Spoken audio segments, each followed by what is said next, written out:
Are you aware of what really happened to you? No, I'm not. Or can you talk about it? I can talk about it, but I'm not aware of what really happened to me. Yeah. All I know is that I went to a friend's birthday party.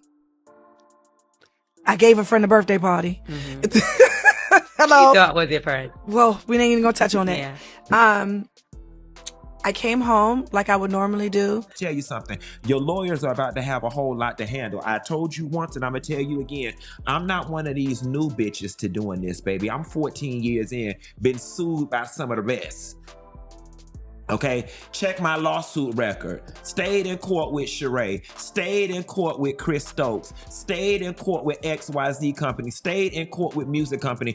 And I'm here to let you know, baby, it's gonna take more than a little piece of statement on a lawyer's it's gonna take more than a little piece of statement on your lawyer's letterhead claiming rumors about an inappropriate relationship to scare me. Because if that's the term that we're going by, inappropriate relationship, the person is claiming that you had an inappropriate relationship. If that's the thing that we're hanging on to, then baby, you Mr. Walker, you don't even want to waste your time sending me nothing on your fax paper because the relationship was extremely inappropriate. Child, wanting to stand by Tamar Braxton has got to be one of the most exhausting jobs in the world because, yet again, Tamar has been caught in a lie. Ever since Tamar and Funky Dineva started bashing each other, people don't know who to believe because here is Tamar saying that she almost died and had to get surgery and hinting that Funky had something to do with it. Meanwhile, Funky is denying any and everything and warning Tamar not to speak on him if she doesn't want the internet knowing what really went down. Still, like Tamar typically does, she wanted some clout and went out again to get people on her side and throw shade at Funky. And as Funky warned, he came to end her, and baby, he came with receipts. And what Funky Dineva is claiming is pure insanity because according to Funky, it looks like Tamar's accident has everything to do with Mendeecees. Yep, Yandy's husband. Part of the problem with this whole thing was, Tamar, is that I was never comfortable with the relationship that you and Mendeecees had in front of me, okay? All of that, you at the music video shoot in your booty shorts, sitting on top of him meeting us up at restaurants every time we met up, I was very uncomfortable with it. And if we gonna tell it, let's tell it all. Just a few months ago, Tamar claimed that she woke up in a pool of blood with a couple of teeth missing and no recollection of what happened or who the culprit was. People thought that maybe Funky Dineva did something to her since he was with her the night before celebrating his birthday. People started dragging him, calling Funky Dineva a woman hater and a bad friend.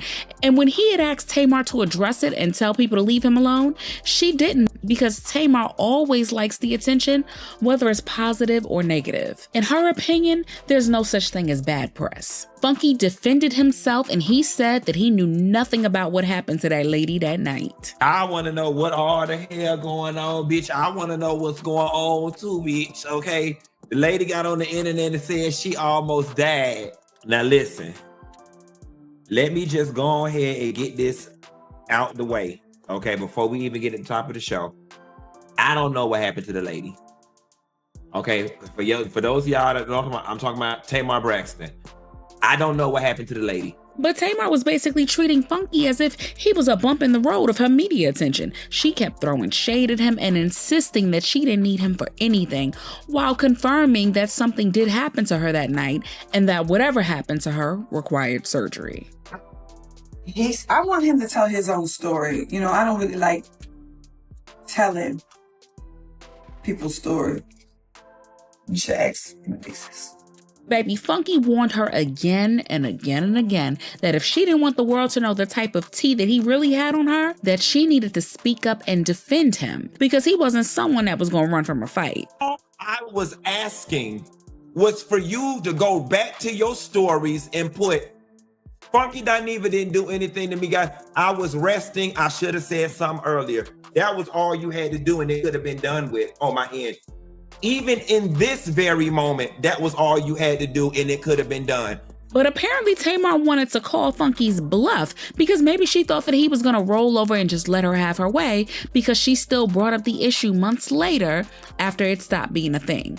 She dropped by on the morning hustle with Laurel and she brought up her accident again. Now, Tamar didn't have to do this interview. She could have stayed home with her secrets and left the internet guessing. But she came on to answer the questions that were still up in the air about the whole incident. Are you aware of what really happened to you? No, I'm not. Or can you talk about I can talk about it, but I'm not aware of what really happened to me. Yeah. All I know is that I went to a friend's birthday party. I gave a friend a birthday party. Hello. You thought was your friend. Well, we ain't even gonna touch on that. Yeah. I came home like I would normally do. Now, she never mentioned Funky Dineva by name, but we all knew who Tamar was referring to. She also made it seem as though he was this ungrateful friend that she threw a party for, only for him to turn around and hurt her. But Funky Dineva wasn't the only person Tamar talked about. When she was asked about what was going on between her and Mendeecees, she denied him so hard. You'd think that they had just shot a project together and that there was no personal relationship there. No, to be honest, I barely even know him. Okay. To be honest, you know what I mean? Yeah. We're not like, we're cool. Yeah. He's not like my homie. You know what I mean? Right, it's not right. like that. And he just got casted in the film.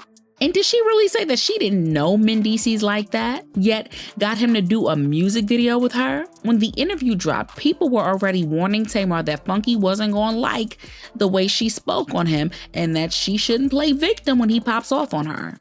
And when Funky caught wind of that, that was enough to set him off. And child, Funky kept his word when he said he was going to drag Tamar through the pits of hell and back if she ever so much as breathed in his direction. Girl, he said that the reason why he didn't follow Tamar back to her home was because she was already with a quote-unquote friend that looked like he was going to take care of her, if you know what he means. And that friend was none other than Mendeecees, Miss Yandy Luther King's husband, okay? I did not get out the car and go upstairs with Tamar when we got back to her house. Because after her and Mendeecees got through kissing in the back of that goddamn car, I figured they wanted to be up there privately.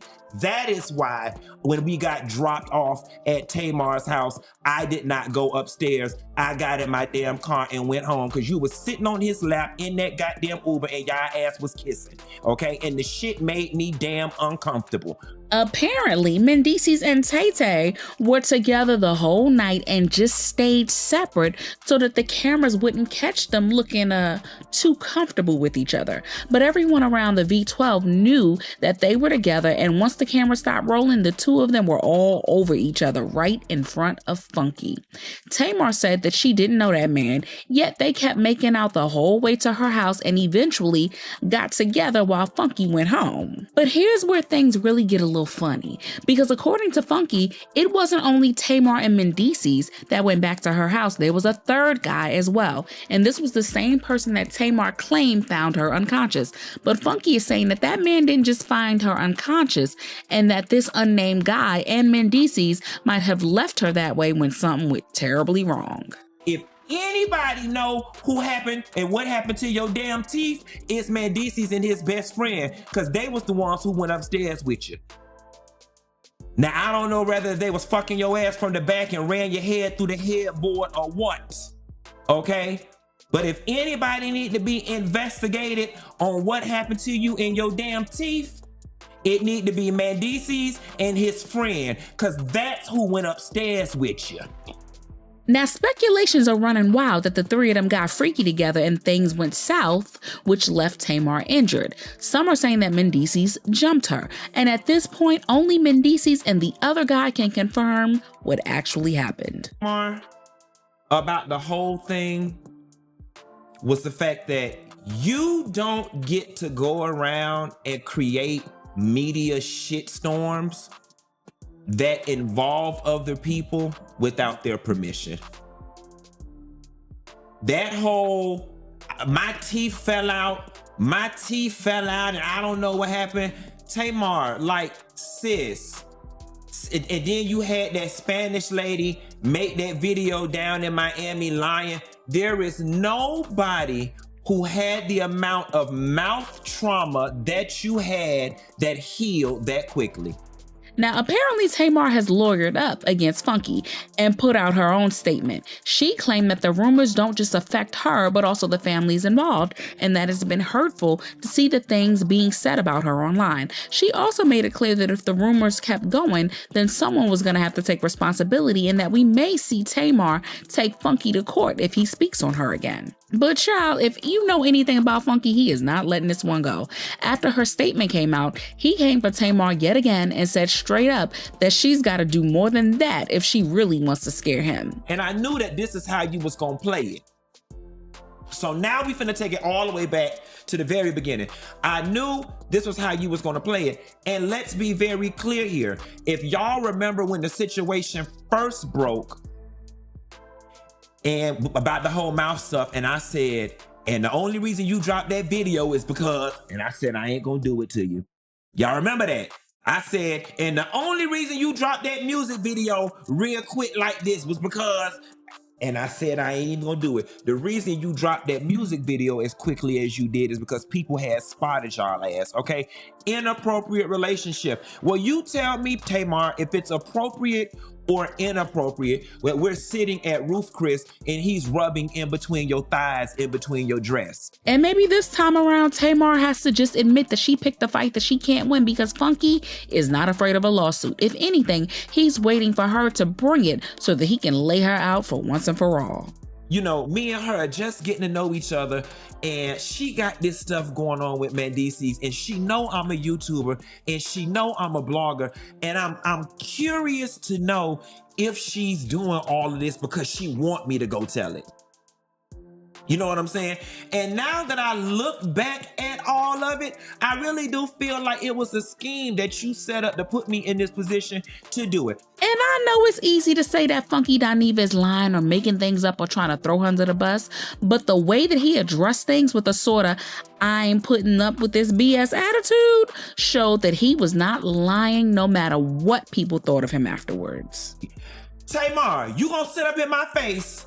You gonna sit up in my face with your three faces and tell me that you and Mendeecees did not have a conversation at that table in Roof Chris about him putting out a statement about him and Yandy not being together no more? We really gonna do that?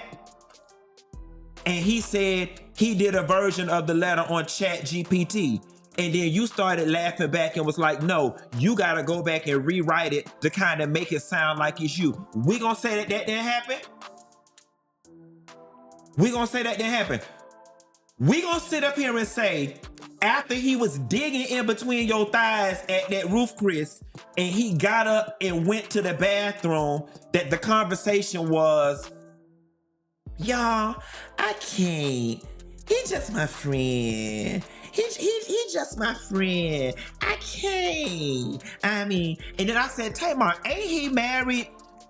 He ain't married. They not married. They just do that for the show. They not married. That's what we gonna do? And people are also on Funky's side, because this isn't the first time that Tamar has been caught fooling around with somebody's husband, child. The way Funky Dineva just read Tamar Braxton into oblivion is insane. I love Tamar Braxton down, but this is the second time that I have heard of her messing with somebody's husband, and I don't like that, especially because she acts like that's so above her. First it was Jermaine Dupri's daddy, now Mendeecees. Tawanda was right. So that's why she was so hell-bent on making it seem like he was the bad